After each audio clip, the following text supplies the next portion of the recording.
don't have the time to make this video again, and today has been filled up with a lot of activities. So I went out today to check the offices, and they're doing very well. So furnishing and decoration has been going well, and I'm proud of the progress they're making. So I think I'm the one holding them right now with the dashboard. So what kind of dashboard? Now every single company should have a customer service dashboard where customer support teams could solve issues of clients, right? So a client comes into the company right now and they're probably having an issue with rain apps, or they're probably having an issue with maybe the AdSense course or the OKEX course or any service at all that I offer. Now they would table up their issues to the customer care, and then the customer care would go through this dashboard and know if, let's say for instance, they paid for something, so they send in their payment proof. The customer care will be able to go through the company's account through an API, check if that particular payment was validated. If the payment was indeed received, they should be able to use a particular dashboard and get that person activated. Now this is actually a safer way to do it. It's to create this dashboard. Who is calling me? This call has been coming in consistently. Hold on. Yeah, hello. Yeah, what happened now? Okay, let me call you back. So, sorry, hold on. Okay, good. So now the way I'm doing mine, or before the way I did mine at Renaps, I had this staff.renaps.com. It's more like a subdomain. So when I started browsing more on security and company security and how to manage your infrastructure so you don't get hacked, I got to understood that you should make it in a way where you would have a particular website, right? So let's say for instance the name of this website would be dannyokec.com or dannyokec.com. Now you would now write scripts that would be able to call, okay, let's say for instance, hold on, let me leave where I am so I can tell you this. Now if you're a software programmer, I think it's gonna be of good help to you. So first of all, why don't I do it the normal way? The normal way, there's nothing really bad with the normal way. This guy is driving the same car as man. He's driving like a junkie, feeling fly. I wish you guys could see me now. Let me don't worry. Should I stay with the bad guys? Driving like a junkie. I should drive in lane. There's some model. 1, 2, 3. Wow.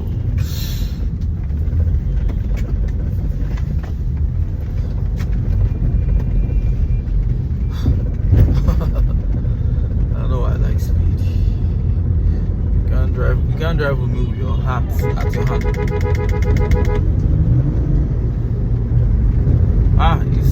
Why are you cutting now, Shaman? Wanted us to race a bit. Okay, back to what we're saying. The normal way people will do it is on your website. They will create like a dashboard, like a folder inside your website that would have this dashboard where staffs can do things directly. Now the problem is when you do something like that, it's easier to get hacked. So if a hacker has a way of compromising that particular dashboard, they would basically have access to do and undo, right? Now when you have a website outside, like a domain outside, and then you now create it to be able to call certain APIs. Now on the other end, which is on the other server, those APIs would, I'm sorry, my sound should probably be hitting. I don't want it to be hearing lots of noise. So basically I'm working on the dashboard. I already have it structured by my dev, my UI UX designer. So I would like, what we do nowadays, I tried employing staffs in Nigeria. The problem with people in Nigeria is there's always one story. If it's not electricity, it's sometimes internet data, because here it's irritating. We don't have unlimited internet plans, and I don't know. I feel if you still provide enough cash for maybe clients, so I think I'll just keep subbing my. But I'm tired of working with most Nigeria developers. So what I've decided to do, or what I've been doing, we'll go to Fiverr, we'll get this Pakistan, Indian, developers. We hire them up for a job, very affordable, depending on the project, and they get it done. Like for instance, the dannyokec.com, I had a front-end developer employed to do that job. This week will make it close to 4 weeks. 4 weeks is a month, right? And in these 4 weeks, I can tell you she's only been able to do the front page, that's landing page, and it's not even well done. And then the other pages, I don't even know when they would ever put their eyes in it. So I'm not really someone who knows how to complain, so I don't keep people's esteem. Most people would complain that you complain about them even when they know that they're underperforming, and then maybe when they not get better tomorrow, they won't remember that they've gotten better now. They'll start acting like, oh, you used to complain about me then, now look at me, now nobody complains about me, everybody tells me how good I am, blah blah blah. So now I don't want to even complain, so no one feels I'm talking down on them. I just want to silently lay off some of my staffs and just work more on contracts. So I go to Fiverr, I pick up someone, I give you a particular gig, I pay you for that particular job, you get it done, you move, I employ someone else. It's always been my dream to have people I can nurture and build, but I think I wouldn't want to do that remotely. Employing staff remotely, it's a very big problem, especially in the tech world, because there are lots of distractions. Software programming is something that requires the biggest dedication. When I mean the biggest dedication, I mean the utmost dedication. As of 2 years ago, I believe you all knew my story. I had a special apartment where I stayed, and family doesn't come to that apartment. No one does, just me. Now, what was in this apartment? Why was it special? Nothing more but computers. So I will go into my apartment, which I stayed alone. I only had a chef, a cleaner, and a security guy. So I would stay there all day, eat, they just come clean up the place while I work all day. My kids don't come there, so nothing concerns children with that place. In fact, no family member sees me, no friend sees me there. And I could stay there for like 3 weeks and then spend time with the family for like a week. So I actually spent more time there than I ever did with people. And that was how I was being very productive. And why was I doing that? Now, the major reason I did that was because I figured out that whenever I spend time with normal people, they distract me. I could be on a computer for like 12 hours. I could wake up by maybe 10 o'clock in the morning, and I'll keep working, and I'll work till, the only time I would stand up is to go eat myself, maybe have lunch or meals in between, and I'll just be on my computer coding all day till whenever I slump. I use the word slump because I don't actually just say, oh, I want to go and rest. I code till my body can't take it anymore, and I'll just lay down on the bed and say, sleep up, wake up, and continue the process again from where I stopped. So when I'm close to other people, they don't really understand the process. Now, someone sees me from morning to night, we're in the same house, I don't talk to you, I don't engage on you, you're laughing. Sometimes I would obviously want to tell you to shut up because I'm coding, I'm trying to figure out something, and you're consistently laughing at something you saw on Instagram, TikTok, Facebook, or Twitter, or wherever. You're currently being distracted, you want to start making calls, you're moving around, you're moving items, the noise is too much. Now, this is for somebody like me, and that is why I'm excluded. Now, most of the front-end developers I'm employing, they're even the worst because they spend time with their family. Now, you give them a job, and that is when their mom wants them to go across the streets to get something. So I now figured out that, okay, fine, I shouldn't be employing people who stay with their family, because that's like a turn off. The first question I ask nowadays, do you stay with your family? Yes. Do you have do you cohabit or a roommate? Yes.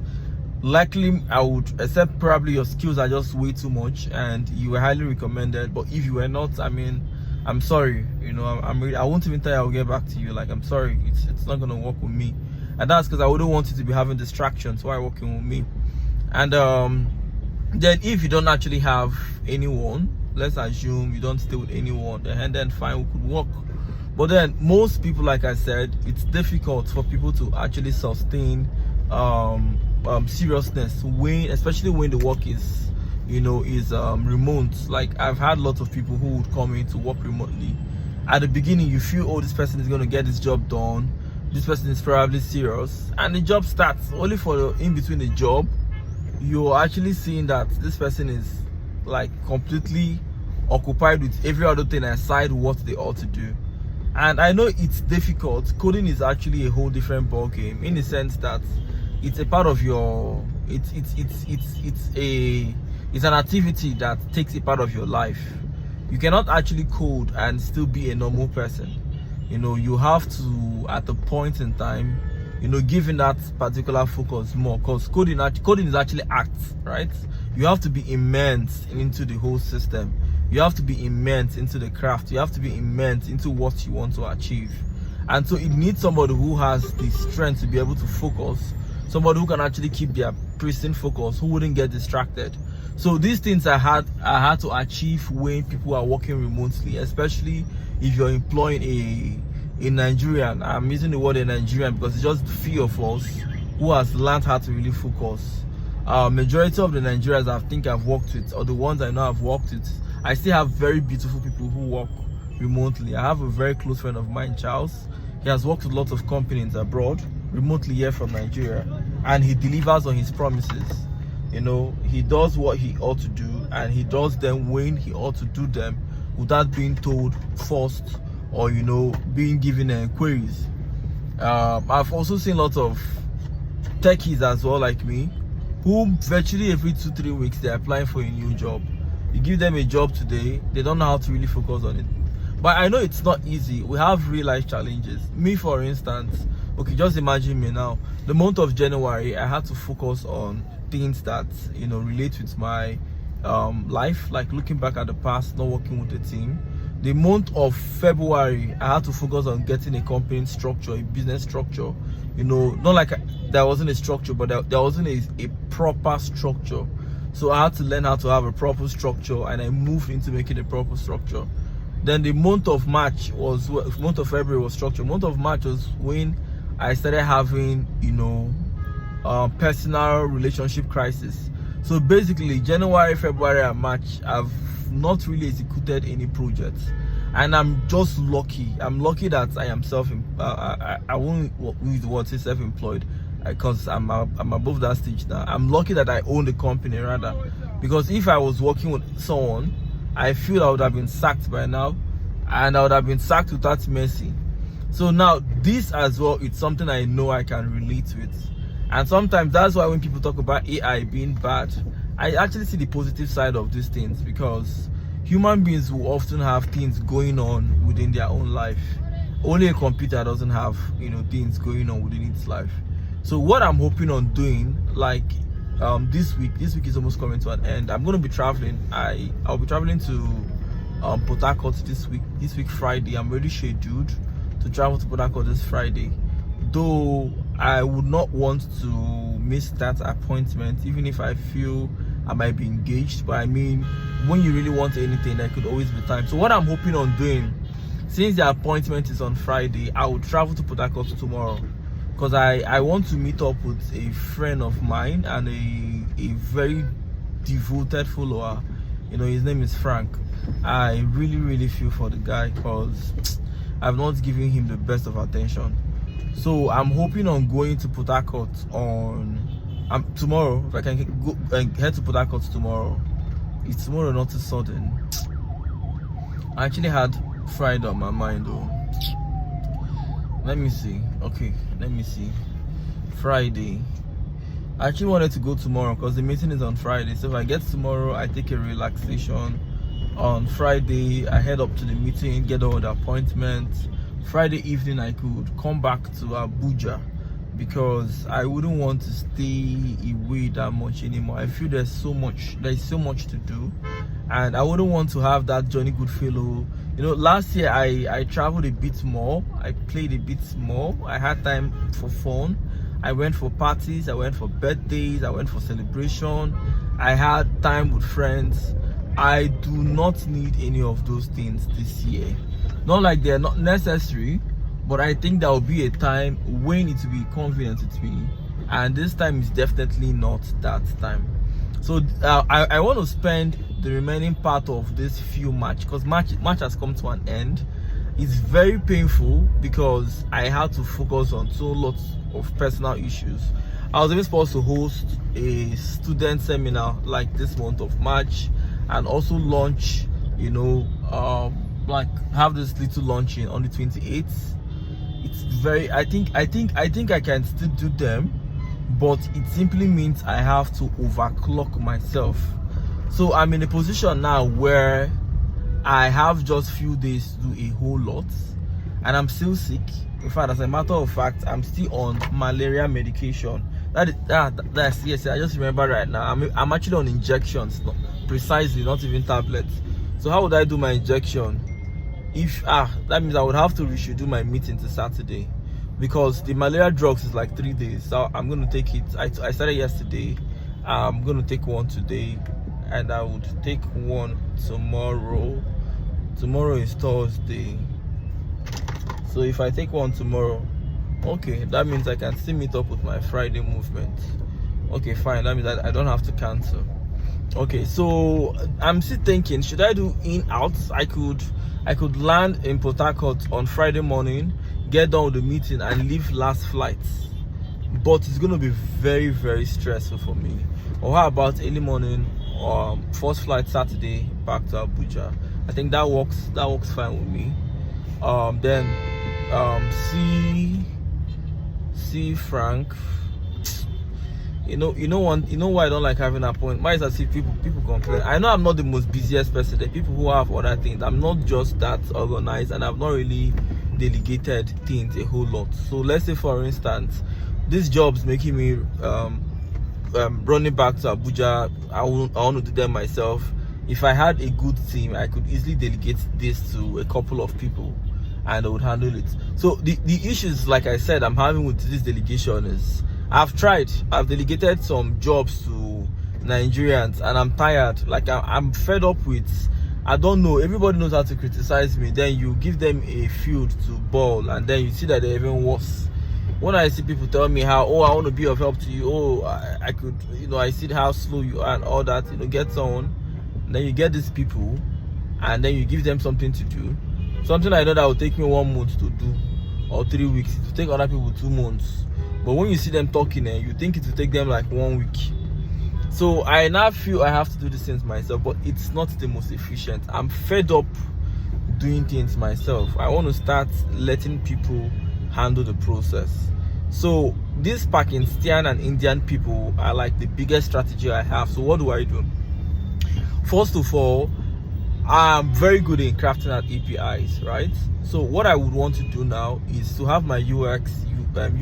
In fact, I actually want to just focus more on having designers do things, right? Because I'm a senior developer and I've coded quite to an extent. So I could have them design, then I would just pick people who would be able to do the job. Like I could pick someone who would be able to do a particular portion, pick another person who do something, have them use the same framework.